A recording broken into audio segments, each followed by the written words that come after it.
السلام عليكم ورحمة الله وبركاته. jirtu hordoftoonni hanaan toob hundi keessanuu bakka jirtanitti rabbi nagaa isinitti haa ta'u, rabbi isin bira haa jiraatu. Akkam jirtanii nagaa qabdanii warri mana kiyyaa faara taatan hundi keessanuu sabiskiraayib naa godhaa, shir naa godhaa, laayik godhaa, komentii godhaadhaa. Na jajjabeessaa na bira dhaabbadhaa hundi keessanuu warri naa gootanis hedduu takka galatoomaadha.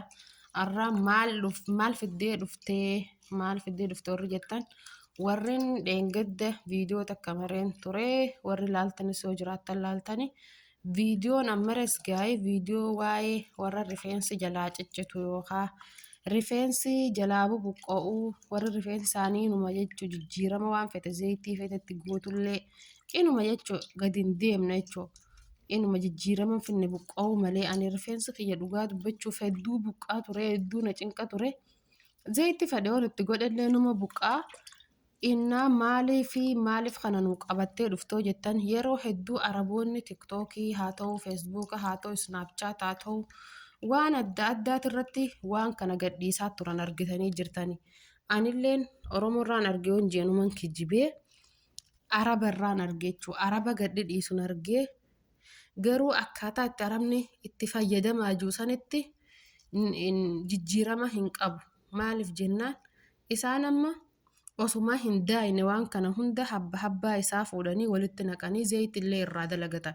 Maaliif fakkeenyaaf anama kun bishaan ruuzaa bishaan shunkurtiiti.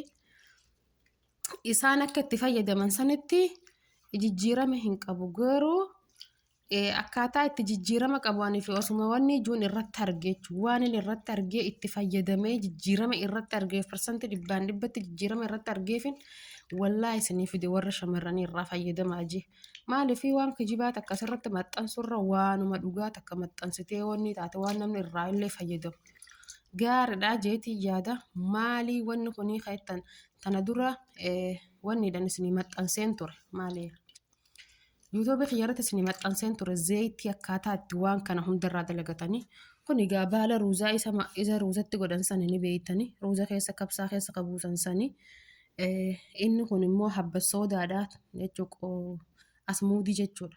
Tun immoo ilillii tana ga'a maqaa ishiin beeku garuutu immoo magaalawwan irratti tiktook irratti argeetuman uummata irraa magaalaa dhaqee bitadde dhugaa dubbachuuf waan kana hunda wallaahi mana keessaa guuree isin garsiisaa hin jiru ifiifin bitadhee itti fayyadamaa waan ifii bitadde inni kun immoo sadur janiini waan arabni matatti rigate tokko hinnaadha illee miti inni kun immoo hinnaadha diimaan kun hinnaadha laaxiqqishoo inni jijjiirama qaba diimaan kun immoo hinnaadha kun immoo ruuzmarii janiin ruuzmarii kun talbaadha.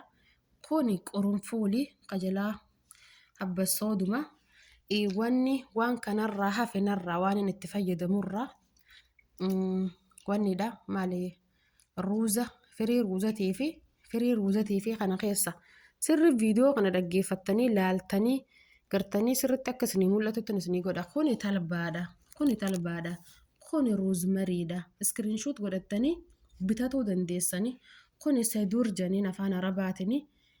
Akkuma hinnaa fakkaata malee hinnaa miti inni kuni hinnaadha. Kuni ilillii tana ni beeytan gaasanooyi.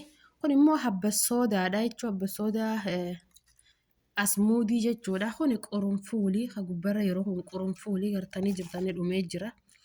Kuni qurunfuulii kun immoo baala ruuzaati jechuudha. Kun immoo bishaan shunkurtiiti jechuudha. Akkaataa itti fayyadama isaatiin isinii hima jechuudha arraan tana.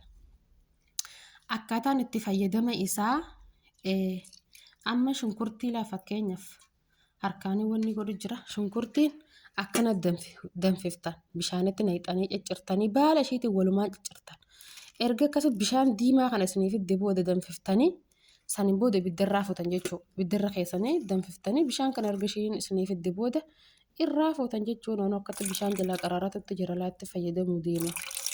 Sababa saniitiifuu erga irraa fuutan booda bishaan akkana qopheeffattanii achi kaayyattanii miti hayyee waan kana ani amma akka mataa kiyyetti kanarraayis ilillii tanarraayis xiqqishoo fuudhee habba soodaa tanarraayis xiqqishoo fuudhee jechuudha asmuudii gurraattii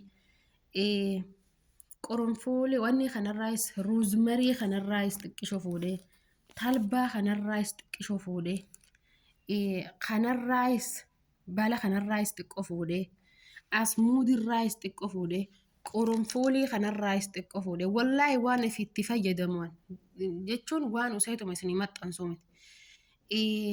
Kanarraa xiqqoo fuudhee walitti nannaqeetan akka daakkadhe akkeessaa wanni nan akkeessaa fixe jirti jara kan hunda keessaa jechuudha.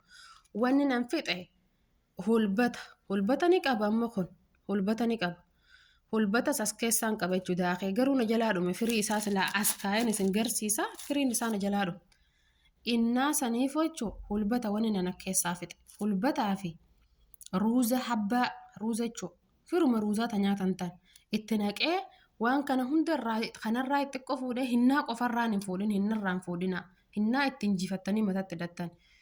Waan kanarraa xiqqoo fuudhee saduura kanarraa xiqqoo fuudhee kanarraa xiqqoo fuudhee tanarraa xiqqisho fuudhee baala kanarraa xiqqoo fuudhee mismaararraa xiqqoo fuudhee hulbatarraa xiqqoo fuudhee hinoo talbaa kanarraa xiqqisho fuudhee ruuzmarirraa xiqqoo fuudhee akkanatti daakkadhee baafadhee jechuudha afaan oromooti gaa. Akka isiniif adda ba'uufin akkatti isinii wanni godhu jira akkanatti baafadhee walbaa kanan naqadhee achi kaayyadhee jechuudha.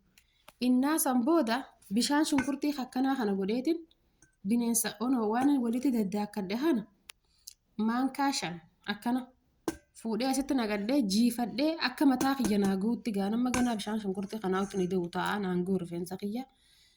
Maankaa 5 jaha haguma rifeensa kan keetee jechuudha haga innaa jiifattu haguu.